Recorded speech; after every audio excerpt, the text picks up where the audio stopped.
श्री शिवाय नमस्तुभ्यम। हर हर महादेव। गुरुजी पंडित प्रदीप मिश्रा जी द्वारा 14 अक्टूबर से चंद्रेश्वर सोमेश्वर शिव महापुराण कथा फिरोजाबाद उत्तर प्रदेश में शुरू हो गई है। आज 15 अक्टूबर दूसरे दिन की शिव पुराण कथा पूर्ण हो चुकी है।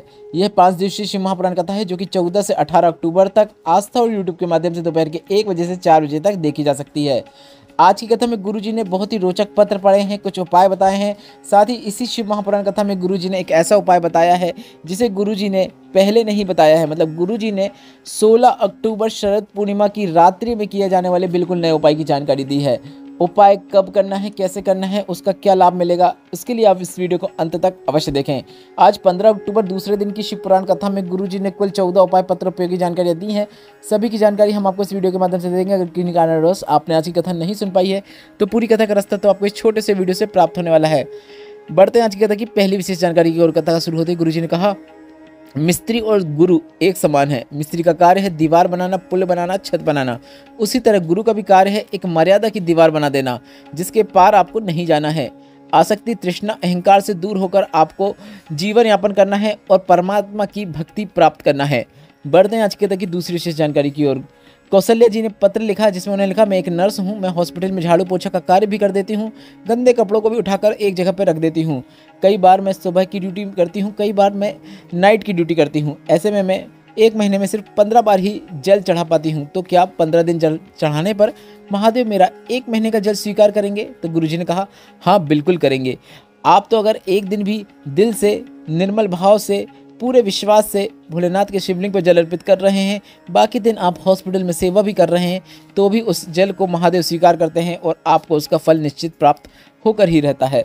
बढ़ते हैं आज की कथा की तीसरी विशेष जानकारी की ओर। ब्रज सुंदरी यादव जी पत्र लेकर आए जिसमें लिखा, मेरे बेटे ने परीक्षा दी, आर्मी में उसका चयन नहीं हुआ। मैंने उसे मंदिर जाने को कहा, वह मंदिर जाना शुरू किया, पर उसने मुझसे कहा कि आप ऐसा क्यों कह रही हैं। मैंने आपकी कथा के बारे में बताया। उसने आपकी कथा एक बार ही सुनी और उसका कथा में मन लग गया। कथा में मन लगने के साथ ही उसने सीहोर कोबरेश्वर धाम में जाकर कंकड़ रूपी शंकर का पूजन करके आ गया। बेटे ने 4 गुना अधिक मेहनत की, साथ ही शंकर भगवान पर विश्वास रखा। बेटा लेफ्टिनेंट ऑफिसर बन गया है। उसी का आभार व्यक्त करने हम कथा पंडाल में आए हैं। बढ़ते हैं आज की कथा की चौथी विशेष जानकारी की ओर। गुरुजी ने कहा, हाथ की अंगूठी के आपने नगीने बदल के देख लिए, पर कभी आपको उसी हाथ से शिवलिंग पर एक कलश जल चढ़ाकर देखना है। उसका लाभ आपको निश्चित प्राप्त होकर ही रहता है। बढ़ते हैं आज की कथा की 5वीं विशेष जानकारी की ओर। गुरुजी ने कहा, इस दीपावली में आपको अपने घर के मुख्य द्वार में श्री शिवाय नमस्तुभ्यम लिखना है और इसे 6 महीने तक आप लिखे रहने दीजिए। उसके बाद आप स्वयं देखेंगे कि आपको उसका क्या लाभ प्राप्त होता है। गुरुजी ने कहा, अगर उसे श्री शिवाय नमस्तुभ्यम मंत्र को पढ़ते हुए अगर आपके घर में कोई प्रवेश भी करेगा तो आप इस बात का ध्यान रखें, 1000 अश्वमेघ यज्ञ करने से जो फल की प्राप्ति होती है वह फल श्री शिवाय नमस्तुभ्यम मंत्र का जाप करने वाले के मुख के दर्शन करने से प्राप्त हो जाता है। ऐसा आपको शिव महापुराण कथा में विद्वेषण संहिता में देखने को भी मिल जाएगा। बढ़ते हैं आज की कथा की 6वीं विशेष जानकारी की ओर। गुरुजी ने बताया, जब कभी सीहोर कोबरेश्वर धाम में कोई शिव पुराण कथा लेने आता है तो हम उसको कहते हैं कि भीड़ बहुत अधिक मात्रा में आएगी, आपको 4 गुना अधिक व्यवस्था करनी होगी, 4 गुना अधिक पंडाल लगाना होगा, 4 गुना अधिक भोजन की व्यवस्था करनी होगी। तो ऐसे में सभी जजमान कहते हैं कि हमने ऐसी कई कथाएं कराए हैं, ऐसी जोरदार व्यवस्था करेंगे कि आप देखते रह जाएंगे। इसके बाद गुरुजी ने कहा, हाँ देख लिया हमने। फिरोजाबाद में शायद गुरुजी पंडित प्रदीप मिश्रा जी को दिख रहा है कि शिव भक्तों के लिए पर्याप्त व्यवस्था नहीं की गई है, इसलिए गुरुजी पंडित प्रदीप मिश्रा जी व्यवस्थाओं को लेकर निराश हैं। और इसी शिव महापुराण कथा के पहले दिन की कथा में गुरुजी ने कहा था कि महिलाओं के लिए वॉशरूम की व्यवस्था सही नहीं है और शायद यही कारण है कि आज गुरुजी ने ऐसा कहा। बढ़ते हैं आज की कथा की 7वीं विशेष जानकारी की ओर। गुरुजी ने बताया, फिरोजाबाद अखंड सौभाग्य प्रदान करने का कार्य करता है। फिरोजाबाद में चूड़ियों का निर्माण होता है और वह चूड़ियां बनाते समय यह कामना करते हैं कि यह चूड़ियां जिनके पास भी जाएं उनका सौभाग्य हमेशा अखंड हो और उन्हें अखंड सौभाग्य की प्राप्ति हो। बढ़ते हैं आज की कथा की 8वीं विशेष जानकारी की ओर। भावना जी पत्र लेकर आई जिसमें लिखा, शादी के कई वर्ष निकल गए थे, संतान का सुख नहीं था। टीवी में आपकी कथा देखना शुरू किया, सफेद आंकड़े के जल का प्रयोग किया, रुद्राक्ष लेकर आ गए, रुद्राक्ष के जल का आचमन करना शुरू किया, संतान की प्राप्ति हुई, उसी का आभार व्यक्त करने कथा पंडाल में आए हैं। बढ़ते हैं आज की कथा की 9वीं विशेष जानकारी की ओर। गुरुजी ने कहा, केवल मनुष्य ऐसा होता है जो सुख आने पर अटक जाता है, दुख आने पर भटक जाता है। बढ़ते हैं आज की कथा की 10वीं विशेष जानकारी की ओर। शिवानी जी पत्र लेकर आई जिसमें लिखा, मेरे पति की प्राइवेट नौकरी थी और नौकरी छूटने की भी नौबत आ गई थी। समझ में नहीं आ रहा था क्या करें या क्या ना करें। हमने शंकर भगवान के मंदिर में जाना शुरू किया और अपने पति से कहा कि भोलेनाथ के मंदिर में चलते हैं, सेवा कार्य करते हैं और आप इसके बाद एग्जाम देना। पति ने ऐसा ही करना शुरू किया। 22 दिन निकले थे। इसके बाद मेरे पति ने 2017 में एक एग्ज़ाम दिया था जिसका ज्वाइनिंग लेटर 2024 में आ गया। उसी का आभार व्यक्त करने हम कथा पंडाल में आए हैं।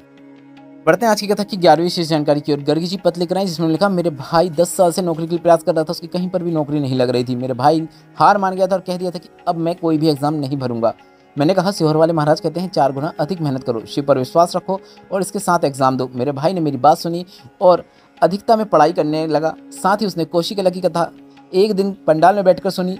एग्जाम देने से पहले बेलपत्र की बीच वाली पत्ती में शहद लगाते हुए उस बेलपत्र को शिवलिंग पर चिपकाते हुए चला गया। 4 गुना अधिक मेहनत और शिव पर विश्वास की कृपा से आज वह पंजाब नेशनल बैंक में ऑफिसर के पद में चयनित है। उसी का आभार व्यक्त करने हम कथा पंडाल में आए हैं। बढ़ते हैं आज की कथा की 12वीं विशेष जानकारी की ओर। गुरुजी ने कहा, 20 से 26 नवंबर तक सतुआ बाबा के मार्गदर्शन पर विठलेश्वर सेवा समिति के द्वारा काशी वाराणसी में शिव महापुराण कथा होगी। यह 7 दिवसीय शिव महापुराण कथा होगी। इस कथा का कोई जजमान बनना चाहता है तो वह कुबरेश्वर धाम में संपर्क कर सकता है। इसके साथ ही गुरुजी ने एक और शिव महापुराण कथा की जानकारी दी। गुरुजी ने कहा, 11 से 17 नवंबर तक बीसलपुर रोड, रूपपुर कृपा, पीलीभीत, उत्तर प्रदेश में शिव महापुराण कथा होगी। बढ़ते हैं आज की कथा की 13वीं विशेष जानकारी की ओर। मालती जी पत्र लेकर आए जिसमें उन्होंने लिखा, मेरे गले में बीमारी हुई जिसके कारण मैं ना बोल पा रही थी ना खा पा रही थी। डॉक्टर से जांच कराई तो मुझे पता चला कि 4th स्टेज का कैंसर हो गया है। डॉक्टर ने कह दिया कि 1 से सवा महीने का ही समय है। इसके बाद हम घर आ गए। हॉस्पिटल में ही किसी के कहने पर हमने मंदिर जाना शुरू किया। जल चढ़ाकर बेलपत्र चढ़ाकर उसका आचमन करना शुरू किया। मैनपुर की कथा को मैंने एक दिन कथा पंडाल में बैठकर सुनी क्योंकि मेरे शरीर में बहुत कष्ट था। इसके बाद मेरा कीमो हुआ। कीमो के बाद डॉक्टर ने अब कहा है कि कैंसर समाप्ति की ओर है। उसी का आभार व्यक्त करने आई हूँ। बढ़ते हैं आज की कथा की 14वीं विशेष जानकारी की ओर, जो कि एक बिल्कुल नया उपाय है जिसे गुरुजी पंडित प्रदीप मिश्रा जी ने सभी से 16 अक्टूबर 2024 को शरद पूर्णिमा के विशेष अवसर पर करने को कहा है। गुरुजी ने कहा है, अगर आपके शरीर में किसी भी प्रकार की त्वचा संबंधित समस्या है, काया से जुड़ी कोई समस्या है, तो आपको एक सरल और आसान उपाय सिर्फ वर्ष में एक बार शरद पूर्णिमा में करना है। यह उपाय आपको बार बार करने की आवश्यकता नहीं है। आपको एक दूर्वा लेनी है, एक बेलपत्र लेनी है और एक चावल का दाना है। एक चावल का दाना, एक बेलपत्र, एक दूर्वा लेकर आपको भोलेनाथ के मंदिर में शाम के समय या फिर रात्रि के समय शरद पूर्णिमा के दिन पहुंच जाना है। जलाधारी से जल जहां से नीचे गिरता है उस स्थान पर आपको बेलपत्र, दूर्वा और चावल के दाने को समर्पित कर देना है। किस स्थान पर करना है आप वीडियो में देख सकते हैं, हमने आपको इंडिकेट करके भी बताया है। बेलपत्र इस प्रकार से यहाँ पर अर्पित करना है कि बेलपत्र की डंडी नीचे की ओर मतलब जमीन की ओर होना चाहिए। दूर्वा भी आपको इसी प्रकार अर्पित करना है, दूर्वा का भाग ऊपर की ओर होना चाहिए। इसके बाद आप सोमेश्वर महादेव का स्मरण करते हुए, श्री शिवाय नमस्तुभ्यम बोलते हुए, अपने रोग का स्मरण करते हुए बराबर से प्रार्थना कर सकते हैं। इसके बाद बेलपत्र और दूर्वा को आपको प्राप्त कर लेना है, एक कटोरी में रख देना है। इसके बाद आपको भोलेनाथ के मंदिर में अगर आप जल अर्पित करना चाहें तो कर सकते हैं, वैसे आवश्यक नहीं है कि जल अर्पित करना आवश्यक हो।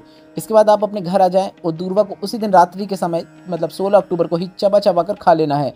बेलपत्र को अगली सुबह ब्रश करने के बाद, नहाने के बाद, भोजन करने के पहले चबा चबा कर खा लेना है। बस इतना ही करना है।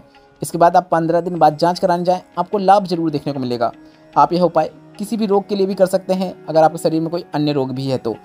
गुरुजी पंडित प्रदीप मिश्रा जी की अगली शिव पुराण कथा 4 से 8 नवंबर 2024 तक IMT ground sector number 66 Faridabad Haryana में होगी। इस कथा का एड्रेस गुरुजी ने बता दिया है। यह कथा का समय भी दोपहर के 1 बजे से 4 बजे तक रहने वाला है। वीडियो उपयोगी लगा हो तो वीडियो को लाइक करके कमेंट बॉक्स में हर हर महादेव अवश्य टाइप कीजिएगा। श्री शिवाय नमस्तुभ्यम, हर हर महादेव।